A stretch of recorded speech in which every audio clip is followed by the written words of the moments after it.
उत्तराखंड में जिस तरह से ये त्रासदी आई है उससे एक बात सीखने को मिल गई है कि आने वाले समय में ऐसी भयंकर स्थिति फिर से आ सकती है और इसके लिए उत्तराखंड के सहित जम्मू कश्मीर को भी तैयार रहना पड़ेगा, क्योंकि जम्मू कश्मीर पहाड़ी इलाका है, यहाँ पे भी लगातार बर्फबारी होती है और उसके बाद अमरनाथ यात्रा भी होती है। तो उसी की तैयारियों को लेकर आज जम्मू कश्मीर पुलिस का एक दस्ता जो लगातार यहाँ पे सांबा मानसर रोड पे ये पहाड़ियाँ वहाँ पे तैयारियाँ कर रहा है और ये एक पूरी तैयारियाँ ताकि किसी भी त्रासदी से निपटने के लिए वहाँ पे उनका बचाव किया जाए। और यही टीम अमरनाथ यात्रा जब शुरू होती है तो वहाँ पे पूरे दमखम के साथ लोगों की सुरक्षा में उनके बचाव के लिए तैयार रहती है। यहाँ पे आपने पूरा ट्रेनिंग का सत्र देखा। तो अब हम बात करते हैं इंस्पेक्टर राम सिंह जी से, जो कि पर्वतारोही हुई हैं और जम्मू कश्मीर पुलिस में वो तैनात है और सारा देख रेख का जो यहाँ पे जो ट्रेनिंग है इनकी देख रेख में ही हो रही है। उनसे बातचीत करते हैं और उन पूछते हैं कि क्या क्या पहलू है और क्या क्या यहाँ पे सिखाया जा रहा है। सर, आज ट्रेनिंग हमने देखी, काफ़ी ये मतलब खतरनाक है। आप किस तरह से बचाव करते हैं और आज के ट्रेनिंग में ये क्या क्या सिखाया जा रहा है?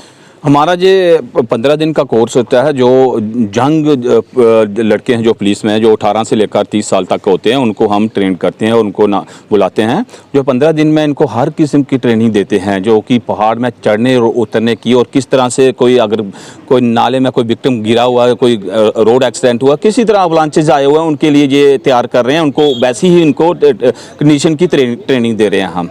सर, अमरनाथ यात्रा जब होती है आपका बहुत अहम रोल होता है। हमने कई बार देखा आपको सम्मानित किया जाए या आपकी प्रशंसा होती है वहाँ पे, तो उसके लिए ये तैयारी कितनी मायने रखती है? क्योंकि वो खतरनाक स्थिति है, देश विदेश से लोग आते हैं, क्योंकि वो कुछ ऐसे लोग भी होते हैं जिनको पहाड़ियों के बारे में पता नहीं है। तो अगर कहीं पर भयंकर स्थिति हो जाती है तो किस तरह से आप निपटते हैं? पिछले हम 9-10 साल से यही अमरनाथ को देख रहे हैं। 2009 में हमारी पहली टीम वहाँ डिप्लॉय हुई, 2 टीमें डिप्लॉय हुई थी। अब हमारी 11 टीमें दोनों रूट पे लगती हैं। तो उन्हीं के लिए हर साल हम ये तैयारी उनके लिए यात्रा के लिए भी तैयार करते हैं और उसके साथ साथ डिजास्टर जो हमारे स्टेट में ऐसा कोई आपदा आने वाली है तो उसके लिए भी तैयार रहते हैं। उसके लिए अलग किस्म की हम ट्रेनिंग देते हैं कि अगर कोई अवलांच वाले एरिया में आपको जाना है, वहाँ अवलांच में लोग फंसे हो, किस तरह से निकालना है, तो वैसे हम इनको ट्रेन कर रहे हैं।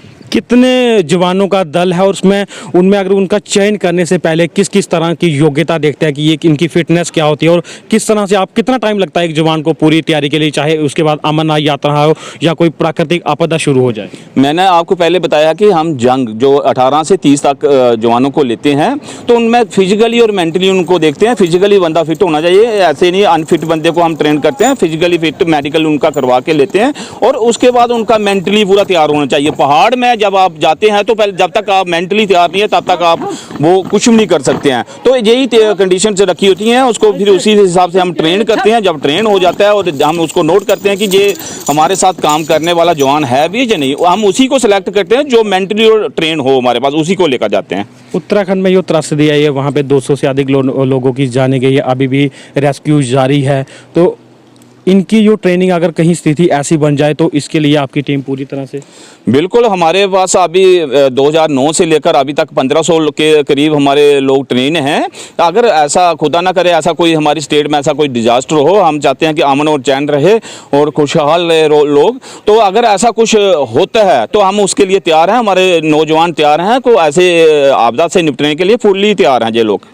ये जो ट्रेनिंग कैंप चल रहा है तो इसकी अगुवाई तो राम सिंह कर रहे हैं, लेकिन एक इंस्ट्रक्टर भी हैं जो सभी जवानों को तैयार कर रहे हैं और उस मोटिवेशन के साथ उन्हें ऊंचाइयों पर भेजते हैं। उनसे बातचीत करते हैं कि आखिर एक जवान को किस तरह से तैयार किया जाता है कि इतनी पहाड़ी से जो नीचे आना या ऊपर जाना। तो उनसे पूछते हैं कि क्या मोटिवेशन रहती है और किस तरह से वो जवानों को पूरी तरह से तैयार करते हैं। सर, एक जवान जब सिंपल आता है तो उसको किस तरह से आप तैयार करते हैं कि इतनी ऊंचाई से नीचे आ जाना और जाके उसके दिल में रखना कि वो किसी भी आपदा से निपटने के लिए तैयार हो जाता है, अपनी जान जोखिम में डाल? जी, सबसे पहले जब ये जवान ट्रेनिंग के लिए आते हैं तो पहले ये थोड़ा डरे हुए से दिखाई देते हैं, लेकिन जब हम इनको सबसे पहले जो इक्विपमेंट की खासियत है उसकी स्पेसिफिकेशन इनको बताते हैं तो ये मेंटली तैयार हो जाते हैं, क्योंकि इनको पता चलता है कि ये जो इक्विपमेंट है ये पूरे वर्ल्ड में सर्टिफाइड है, यूनाइटेड इंटरनेशनल अल्पाइन एसोसिएशन का पास किया हुआ इक्विपमेंट है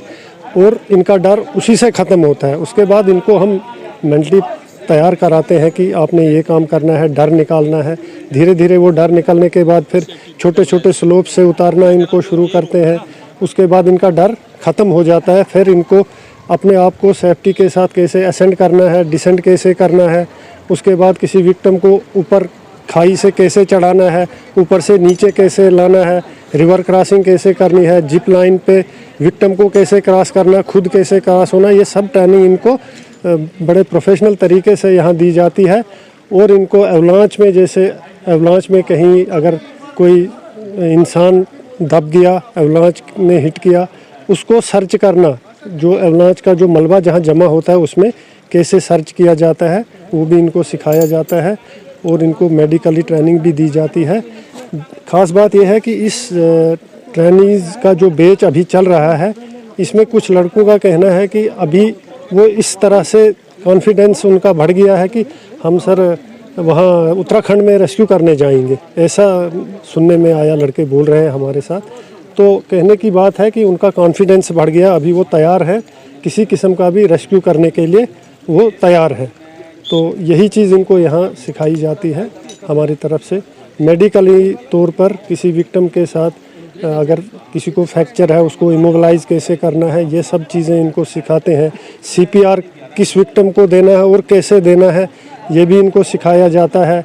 ब्लीडिंग हो रही है, मतलब BLS जो है, बेसिक लाइफ सपोर्ट, इनको फुल यहाँ सिखाया जाता है कि हॉस्पिटल से बाहर एक विक्टिम के साथ हमें क्या करना चाहिए, कैसे उसको फर्स्ट एड देना चाहिए, हमारे पास क्या चीज़ें हैं। उसी तरह हमारे पास मतलब मेडिकल के तौर पर हमारे पास कुछ नहीं होगा, पट्टी नहीं होगी, स्प्लिंट नहीं होगा जो जिससे हम इमोबिलाइज करेंगे, तो हम इम्प्रोवाइज्ड मेथड से ये सब चीज़ें इनको बताते हैं कैसे करना है। और जब तक न हम रोड साइड पहुंच जाएंगे विक्टिम को, या एम्बुलेंस पहुंचती है, तब तक हम विक्टिम के साथ कैसे क्या करेंगे, ये सब सिखाएंगे।